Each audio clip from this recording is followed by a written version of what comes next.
درج ذیل کا حوالہ ہمیں قرآن مجید میں ملتا ہے. انہوں نے بہت سارے حوالے قرآن کے بھی دے دیے ہیں.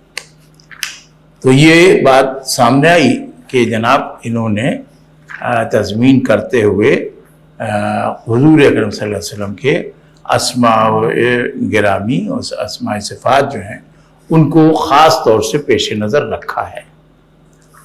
ڈاکٹر ریاض مجید لکھتے ہیں کہ یہ تضمین مولانا احمد رضا کے سلام کی مکمل تضمین ہے. واضح رہے کہ اس سے قبل کم لوگوں نے اس سلام کے سب شعروں کی تضمین کی ہے.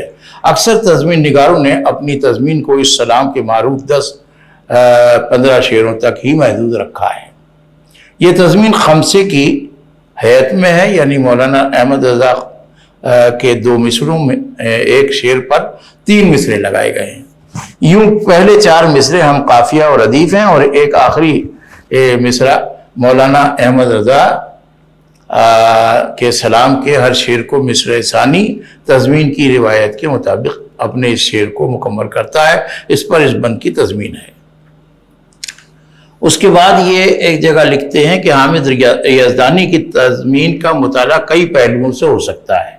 اس میں سیرت رسول صلی اللہ علیہ وسلم کے واقعات، پرانی آیات کے حوالہ جات، احادیث رسول اکرم صلی اللہ علیہ وسلم کی نشاندہی، اسماء رسول مقبول صلی اللہ علیہ وسلم، تشبیہ و استعارات و دیگر محاسن شعری، محاکات یعنی امیجری، حسن آمیزی، لسانی فضا یعنی تراکیب الفاظ وغیرہ اس میں شامل ہیں.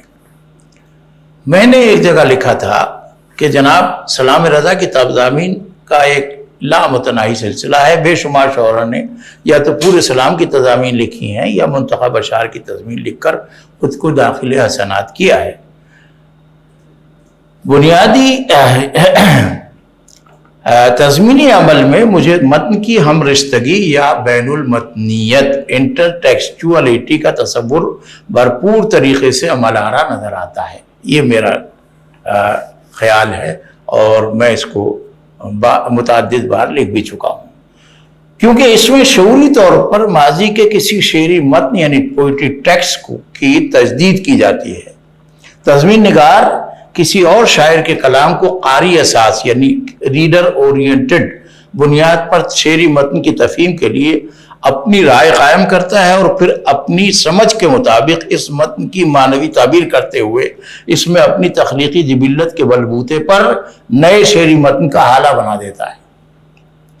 تضمین نگار کے تحت شعور میں یہ بات ہوتی ہے کہ کسی شاعر کا تحریری متن تعبیر و تشریح و تفسیر کا متقاضی ہے.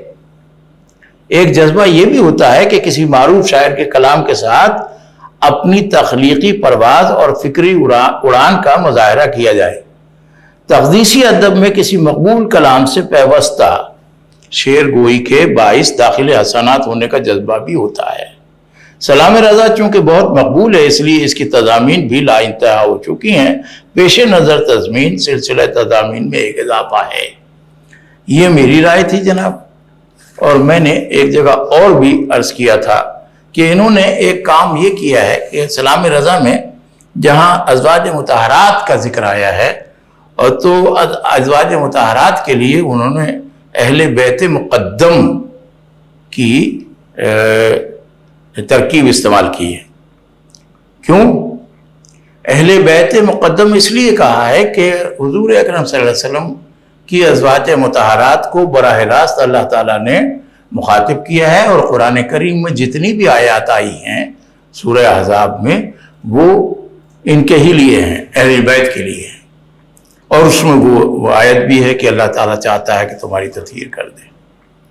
تو وہ تطہیر کی آیت جب نازل ہوتی ہے تو وہ ہوتی تو ہے، اپلائی تو ہوئی ہے اہل بیت مقدم پر یعنی ازواج مطہرات پر، لیکن حضور صلی اللہ علیہ وسلم نے حضرت بی بی فاطمہ، حضرت علی کرم اللہ وجہ الکریم، حضرت حسین، حضرت حسن رضی اللہ تعالیٰ عنہ کو ایک چادر میں لے کر اپنے اہل بیت میں شامل کرنے کی دعا فرمائی ہے. تو وہ دعا یا اہل بیت ہیں اور یہ قرآنی اہل بیت ہیں، اور ان کو کہتے ہیں اہل بیت مقدم. اب دیکھیے کیا بات کہتے ہیں. اہل بیت مقدم پر اکثر درود بھیجیے، ان پہ بہتر سے بہتر درود طاہران مقدس پہ اطہر درود، جلوگیان بیت الشرف پر درود، پردگیان عفت پہ لاکھوں سلام۔ اس بند میں شاعر نے امہات المومنین رضی اللہ تعالیٰ عنہ کو اہل بیت مقدم کہہ کر یہ ثابت کیا ہے کہ وہ اس لیے مقدم ہیں اہل بیت کہ ان کو قرآن کریم نے یہ تصدیق نامہ دیا ہے کہ یہ اہل بیت ہیں، اور اللہ تعالیٰ اب ان لوگوں کو جو ازواج مطہرات کے حوالے سے پس و پیش کرتے ہیں ان کو بھی ہدایت دے۔ بہرحال یہ مسئلہ ایک عجیب سا ہے، میں اس پر زیادہ گفتگو نہیں کروں گا، لیکن یہ کہ دیکھیے کتنی اچھی بات کی انہوں نے کہ حضرت علی کرم اللہ وجہ الکریم کے حوالے سے کہتے ہیں کہ پرچم نور دی کو وہ بخشا عروج، تھر تھرانے لگے ظلمتوں کے بروج، آیا جو بھی مقابل گرا مصر عوج، اولی دافعے اہل رفض و خروج، چارمی رکن ملت پہ لاکھوں سلام۔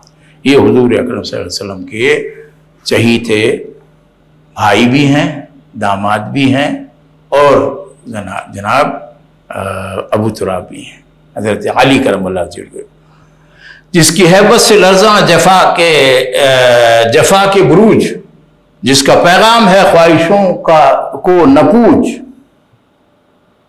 جس کا منشا ہے دین خدا کا عروج، ماہی رفض و تفضیل و نفس و نسب و خروج۔